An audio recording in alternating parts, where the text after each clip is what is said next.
0-0 toujours entre l'OL et le Paris Saint-Germain. Dernière affiche de la 20e attention, le journée bon de Ligue 1, ballon attention. dans la surface de réparation.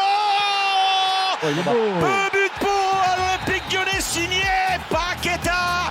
7e minute de jeu, le ballon est venu de la gauche avec Aouar. Ça renverse dans le dos de la défense parisienne très avancée, et notamment Nuno Mendes. Paqueta contrôle, Paqueta avance, Paqueta ajuste. Navas, frappe croisée qui ne laisse aucune chance au gardien du Paris Saint-Germain.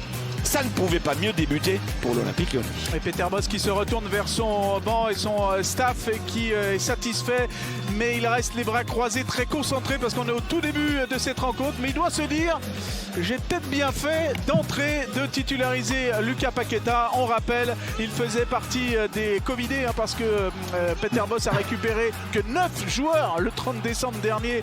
Donc du coup, on a annulé le stage en Espagne prévu. Et parmi ces 9 joueurs absents, parce qu'ils n'avaient pu rentrer de Dubaï, en l'occurrence Lucas Paqueta. Il est revenu que mardi dernier, 3 séances collectives dans les jambes, titulaire, pas titulaire, titulaire, pas titulaire. Au final, il est titulaire et il est premier buteur.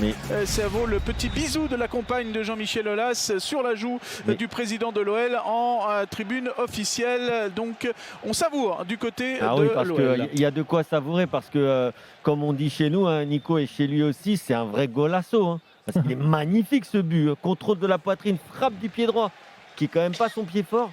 Mais il est magnifique cette frappe croisée. C'est en pleine course, en pleine vitesse, arriver de ton mauvais pied, avoir l'équilibre et la puissance pour envoyer le ballon comme ça. Ouais, après la précision, mais ce qu'on voit surtout, c'est qu'il y a une vraie volonté de verticaliser du côté de Lyon. À l'opposé, côté gauche, avec Michu dans l'axe pour Verratti. Verratti qui garde ce ballon et qui va aller peut-être encore insister à gauche avec Mbappé. Mbappé dans l'axe, c'est bien fait pour Michu. Dans la surface de réparation, il cherche Simons. Le personne n'a touché la balle. Kerrer la frappe et le but. L'égalisation. Thilo Kerrer pour l'égalisation du Paris Saint-Germain. Le jeu est venu de la gauche. Le jeu est venu avec le travail de deux jeunes, Michu et ensuite Simons qui laisse filer le ballon dans son dos et Kerrer qui frappe et qui la met au ras du sol. Ça passe entre les jambes des défenseurs lyonnais. Ça passe aussi entre la jambe et la pelouse du gardien Anthony Lopez. Ça fait un partout entre Lyon et le Paris Saint-Germain. Kerrer, le buteur pour le PSG. Le coaching de Pochettino. de Pochettino qui s'avère payant. Et on l'avait dit, on le répète, dans ce genre de match, si tu marques pas tes occasions de 2-0, tu vas finir par te faire égaliser. C'est comme ça.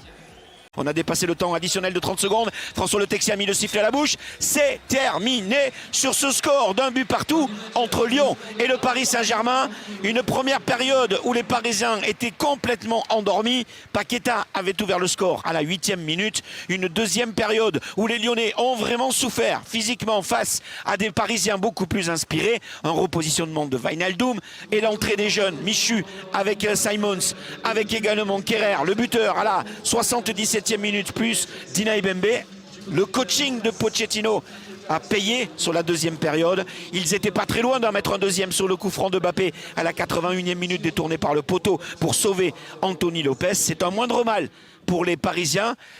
C'est un petit peu regrettable pour les Lyonnais parce qu'il y a eu cette balle de 2-0 à deux reprises avec Dembélé notamment et avec Cherki.